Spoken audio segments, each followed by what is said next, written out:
अस्सलाम वालेकुम नाज़रीन, आप यूट्यूब चैनल देख रहे हैं। मैं इमरान खान हूँ। सबसे पहले जो इमरान खान साहब का ट्वीट है, ये बड़े लंबे अरसे के बाद इतना तफसीली ट्वीट इमरान खान साहब का बाहर आया।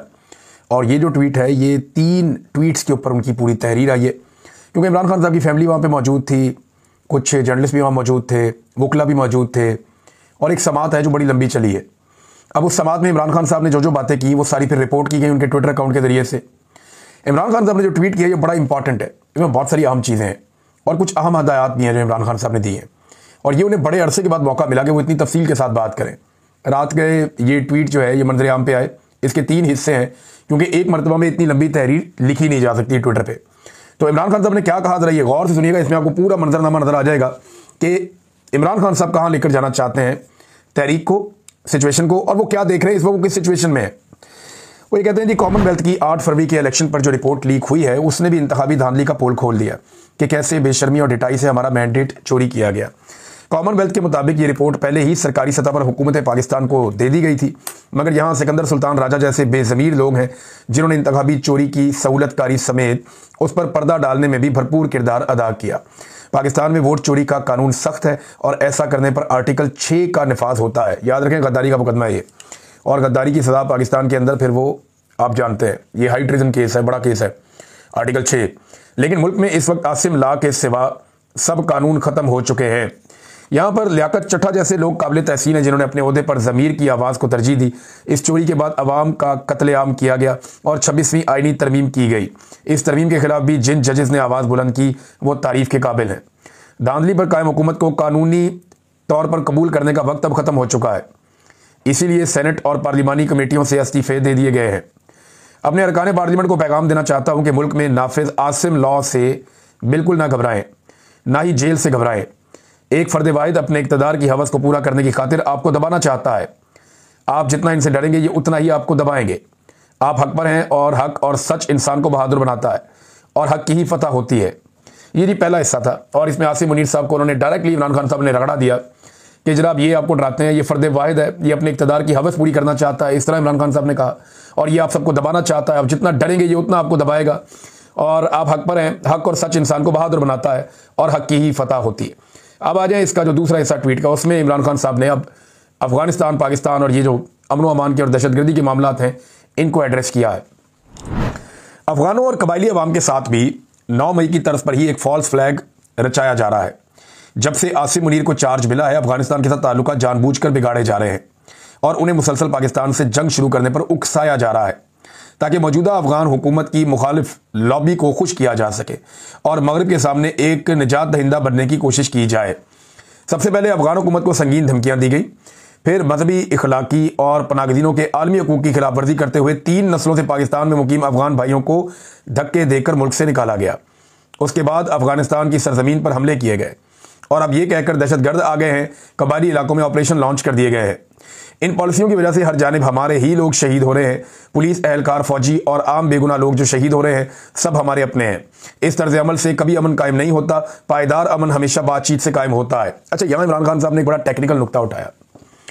पाकिस्तान में तो दहशतगर्दी होती है ना, तो ये सारे लोग या जो भी टाउट हैं एस्टेब्लिशमेंट के या मौजूदा रजीम के जो सहूलतकार हैं या जो बेनिफिशरी है वो सारे ये मिलिट्री एस्टेब्लिशमेंट के लोग, ये कुछ चंद लोग ही हैं, सारी फौज तो ऐसे नहीं सोचती, ये चंद लोग हैं। वो ये प्रोपेगेंडा करते हैं, बयानियां बनाते हैं कि देखो ना इमरान खान बात करता है अफगानिस्तान के हक में, देखो ना इमरान खान बात करता है बातचीत की, ये देखो ये कत्लेआम हो रहा है। इमरान खान साहब ने इसका तोड़ दिया कि ये कत्लेआम हो ही इसलिए रहा है कि आप बातचीत नहीं कर रहे।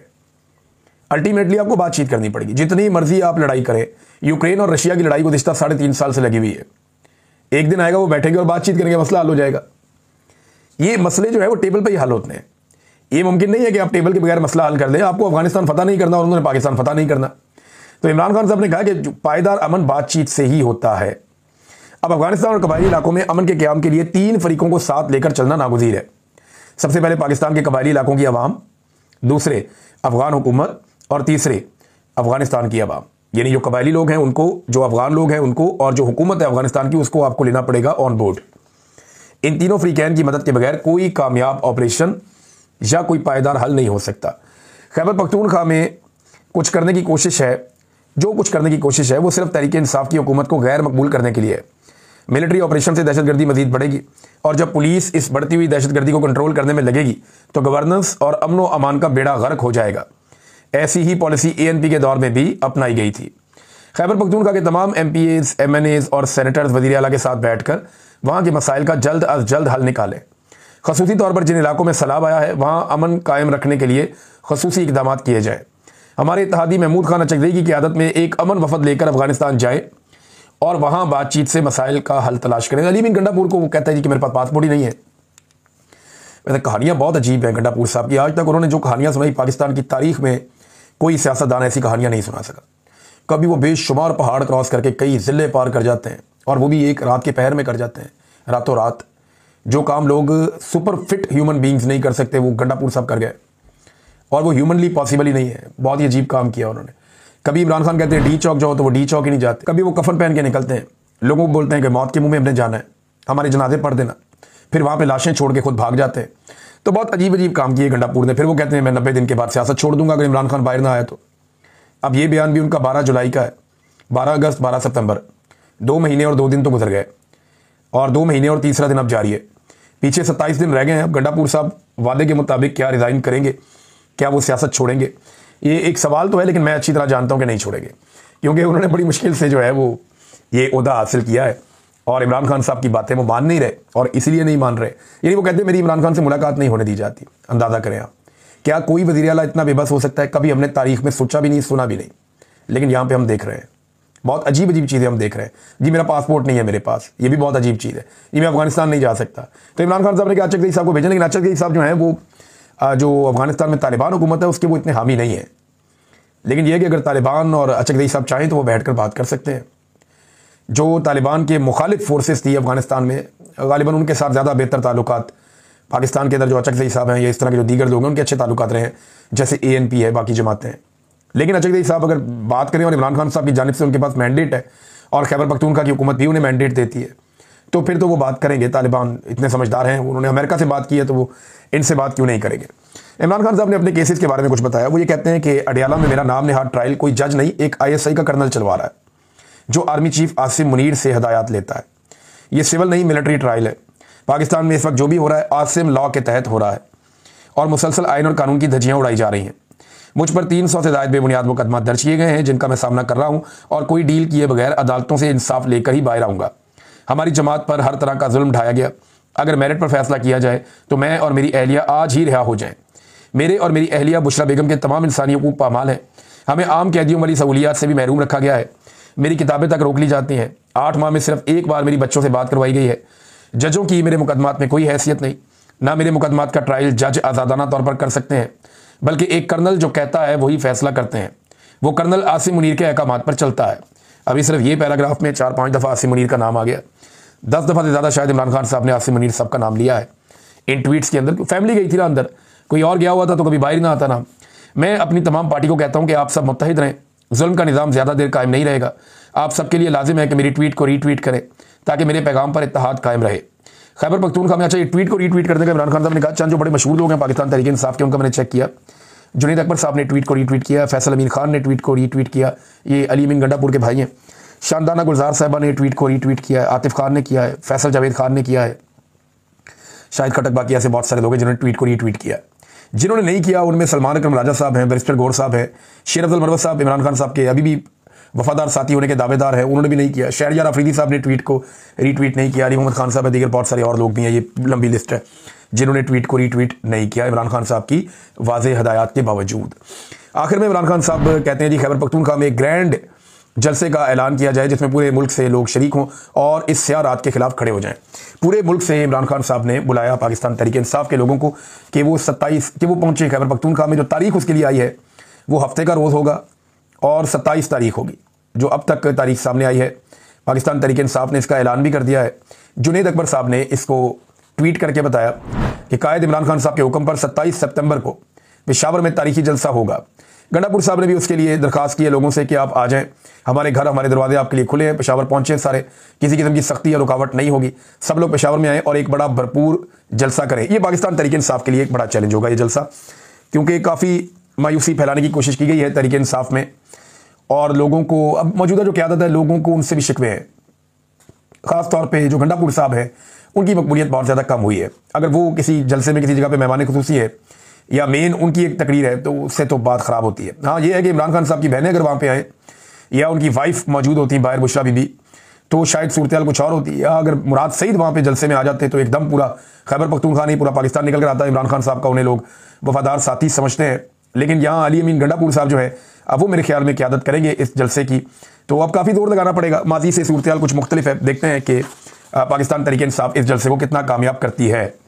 नाज़रीन, एक और मेरे पास खबर है, ये इंपॉर्टेंट है। ईमान मज़ारी साहबा ने एक दरख्वास्त दी थी, आपको याद होगा, मैंने आपको बताया भी था, और वो दरख्वास्त थी हरासमेंट कमेटी को उन्होंने दी थी कि मुझे अदालत में जो मेरे काम करने की जगह है वहाँ पे chief justice Islamabad high court जनाब सरफराज डोगर साहब ने मुझे हरास किया है। और उन्होंने कहा था ईमान मज़ारी के शौहर को मुखातिब होते हुए कि इसको समझा लो, मैंने पकड़ लिया ना तो ये एक तरह की धमकी थी। तो उन्होंने कहा जी मुझे हरास किया गया है, ये हरासमेंट है, मेरे काम करने की जगह पे मुझे हरास किया गया है और ये रवैया दुरुस्त नहीं है। उसके बाद उन्होंने एक दरख्वास्त दी, वो दरख्वास्त जो है वो चली गई जो हरासमेंट कमेटी है उसके पास, और जो हरासमेंट कमेटी है उसके पास जब दरख्वास्त गई तो हरासमेंट कमेटी ही तब्दील हो गई। ये जो था ना, ये बड़ी ब्रेकिंग न्यूज़ है और आपको यहाँ से अंदाज़ा हो जाएगा कि पाकिस्तान का निज़ाम चल कैसे रहा है। हुआ ये था कि जुलाई में 17 जुलाई को सरफराज डोगर साहब ने एक काम किया था कि जस्टिस समन रफत इम्तियाज़ साहिबा को बनाया था कॉम्पिटेंट अथॉरिटी या सरबराह बनाया था इस्लामाबाद हरासमेंट कमेटी का। अब उन्होंने जो है वो इस कमेटी के अंदर सर्कुलर जारी कर दिया था और इस कमेटी में जस्टिस सरदार एजाज इसहाक खान, जस्टिस अरबाब मोहम्मद ताहिर और जस्टिस समन रफत इम्तियाज़, ये इसके अंदर शामिल थे। अब इस कमेटी के अंदर दरख्वास्त दे दी ईमान मज़ारी साहिबा ने, जो मौसूल भी हो गई। अब बजाय इसके कि ये कमेटी उस दरख्वास्त को सुनती और फैसला करती कि चीफ जस्टिस के खिलाफ क्या एक्शन लेना चाहिए, और उन्होंने एक खातून वकील को हरासमेंट उनकी की है। इस पर बहुत सारी खवातीन ने लिखा भी, सुप्रीम जुडिशल काउंसिल को भी लिखा गया, बहुत सारी जो खातून वकला हैं उन्होंने भी लेटर्स लिखे, जो बार काउंसिल हैं उन्होंने भी इसके ऊपर मजम्मत की कि ये रवैया बहुत ही बदकिस्मती है जिस तरह का रवैया सरफराज डोगर साहब ने रखा ईमान मज़ारी साहबा के साथ। अब हुआ ये कि अदालतें रात को भी काम करना शुरू हो गई। गुज़िश्ता रात गए इस्लामाबाद हाई कोर्ट में हरासमेंट कमेटी की सरबराह को तब्दील करने का नोटिफिकेशन जारी कर दिया गया। ये जनाब नोटिफिकेशन है, यानी जुलाई के अंदर उनको बनाया, 17 जुलाई को 2 महीने से पहले तब्दील कर दिया। यानी कोई और हरासमेंट का वो केस सुनती है, कुछ भी होता तो वो काम चलता रहता, क्योंकि चीफ जस्टिस ने हरासमेंट की है। अब उनका मामला आया तो साथ ही देखें ना, ताकतवर के लिए कानून कुछ और है, कमजोर के लिए कानून कुछ और है। जस्टिस याह्या अफरीदी साहब को आईने में जाकर देखना चाहिए कि उनकी नाक के नीचे chief justice Islamabad high court क्या कर रहे हैं। यानी यहां पे ताकतवर के लिए कानून कुछ और है, कमजोर के लिए कानून कुछ और है। हरासमेंट कमेटी बनाई गई, एक खातून जज को उसका सरबराह बनाया गया, काम चल रहा था, लेकिन जैसे ही एक बड़ी मछली उसके अंदर फंसी, जैसे ही एक ताकतवर उसके नरगे में आया, जैसे कि जस्टिस सरफराज डोगर, तो उस ताकतवर ने अपने इख्तियार को इस्तेमाल करते हुए वो खातून जज साहिबा को उस कमेटी से आउट कर दिया। और अब क्या किया, चीफ जस्टिस बड़ा मुसर्रत के साथ ये जनाब एक नोटिफिकेशन आ गया है, बल्कि इसका पहले तो ऐलान हो गया था, नोटिफिकेशन ये आ गया जनाब के जस्टिस सिमन रफत की जगह पे जस्टिस इनाम अमीन मिनहास, ये 26वीं तरमीम वाले जज हैं। 26वीं आईनी तरमीम के बाद जिन जजों को लाया गया उनमें एक ये भी जज हैं जस्टिस इनाम अमीन मिनहास, उनको अब इस कमेटी के सरबराह बना दिया गया। जो पहले वाली खातून है जज, उन्हें फारिग कर दिया गया ताकि सरफराज डोगर साहब के लिए कोई मुश्किल पैदा ना हो। एक और इसमें खबर यह है कि केस लग गया है जी कोर्ट नंबर 1 में। कोर्ट नंबर 1 चीफ जस्टिस का ही होता है, सरफराज डोगर साहब का, और इसमें मारंग बलोच साहिबा का जो पटिशन है उनका नाम ECL से निकालने के लिए वो इस अदालत में लगा है। और वकील कौन है, ईमान ज़ैनब हाजिर मज़ारी, यानी ये ईमान मज़ारी साहिबा ही अब ये केस जाके दोबारा चीफ जस्टिस की अदालत में आएंगी आज के दिन में। देखते हैं चीफ जस्टिस आज हरासा करते हैं या हरासा होते हैं या कोई नया मौक़िफ़ लेते हैं या क्या कहते हैं, कोई आइडिया नहीं है। लेकिन ये पाकिस्तान में रूल ऑफ लॉ की सिचुएशन है, ये पाकिस्तान में आइन की हालत है कि एक खातून को हरासा किया जाता है, वो बाद में बात ही नहीं कर सकती, उसके ऊपर इंसाफ ही नहीं ले सकती। नाज़रीन, फ्लड्स के मामले पे आ जाएं तो लगातार सूरत हाल वैसी है जूं की तू है, बहुत ज़्यादा एक्टिविटीज़ करने की ज़रूरत है, हुकूमत को भी काम करने की ज़रूरत है, फलाही तंजीमों को भी काम करने की ज़रूरत है, मुखय्यर हजरात को लगातार आगे आने की ज़रूरत है, सबको मिलकर सलाह मुतासरीन की लगातार मदद करनी पड़ेगी, अभी नहीं अगले चंद महीनों तक, और ये लगातार मदद करनी पड़ेगी तभी जाकर काम बनेगा, वरना ये मुमकिन नहीं रहेगा। और अगर सब मिलकर भी जोर लगाएंगे तो आप सबको नहीं संभाल सकते, ये डिजास्टर इतना बड़ा है। इंडिया की मिसाल आपके सामने है, उनकी तमाम सिविल सोसाइटी, उनके लोग, उनकी आबादियां, उनकी कम्युनिटी, उनकी गवर्नमेंट, वो सारे मिलकर काम कर रहे हैं और वो कोशिश कर रहे हैं कि जल्द अज जल्द लोगों का जो जिंदगियां हैं वो वापस ट्रैक पे आ जाएं। लेकिन अभी तक तो हमारा पानी नहीं निकला, अभी तक तो हमारे लोग अपने घरों को वापस नहीं जा पाए। तो सिचुएशन बहुत ख़राब है। आप सबसे गुजारिश है कि दिल खोल कर सैलाब मुतासरीन की मदद करें, आगे बढ़ें। हुकूमत को भी यही चाहिए, मेरी उनसे भी ये गुजारिश है, चाहे आपको जाली हुकूमत बना कर दी है, लेकिन खुदारा इंसानियत का ख्याल रखें। आप ये देखें कि इंसान मर रहे हैं, इंसान तकलीफ में है, तो सिर्फ इंसानियत के नाते आप काम करें। नाज़रीन, जहाँ सिंध में बहुत बड़े बड़े कारनामे होते हैं ना, यहाँ एक और कारनामा भी आ गया, लेकिन इससे पहले बताऊँ इमरान खान साहब की जेल में मुलाकात भी है। और मुलाकात के लिए अब जो नाम दिए गए हैं वो नाम मैं आपको बताता हूँ। बैरिस्टर गौहर को, सलमान अकरम राजा, काजी मोहम्मद अनवर और नियाजुल्लाह नियाजी, मोहम्मद अली बुखारी और अली जमान, ये जो लोग हैं 6 लोग, इन्हें इमरान खान साहब की मुलाकात के लिए चुना गया। आज के दिन ये मुलाकात होनी चाहिए थी, लेकिन पता नहीं ये मुलाकात होती है नहीं होती, लेकिन ये नाम हमारे सामने आ गए हैं। नाज़रीन, सिंध का एक बड़ा मज़ेदार कारनामा मैं देख रहा था। सैफ अहमद पीरज़ादा साहब हैं, इनको पहली पोजीशन मिल गई थी। कहाँ से? ये डिग्री कॉलेज है, ये गवर्नमेंट डिग्री कॉलेज है कराची में। इन्हें जनाब पहली पोजीशन मिल गई सैफ अहमद पीरज़ादा को। और मज़े की बात यह है कि इस तालिब इल्म का कभी दाखिला ही नहीं हुआ कॉलेज में, लेकिन इसको पहली पोजीशन मिल गई। जो प्रिंसिपल हैं गवर्नमेंट डिग्री कॉलेज के, उन्होंने बताया कि कमिश्नर और डिप्टी कमिश्नर दोनों वहाँ मौजूद थे इस मौके पर। तो मैंने उनको बताया कि ये तालिब इल्म का कोई रिकॉर्ड ही नहीं है हमारे पास, ये तो हमारे इदारे में कभी पढ़ता ही नहीं रहा, मगर फिर भी उन्होंने इस पर तवज्जो ना दी और इस तालिब इल्म को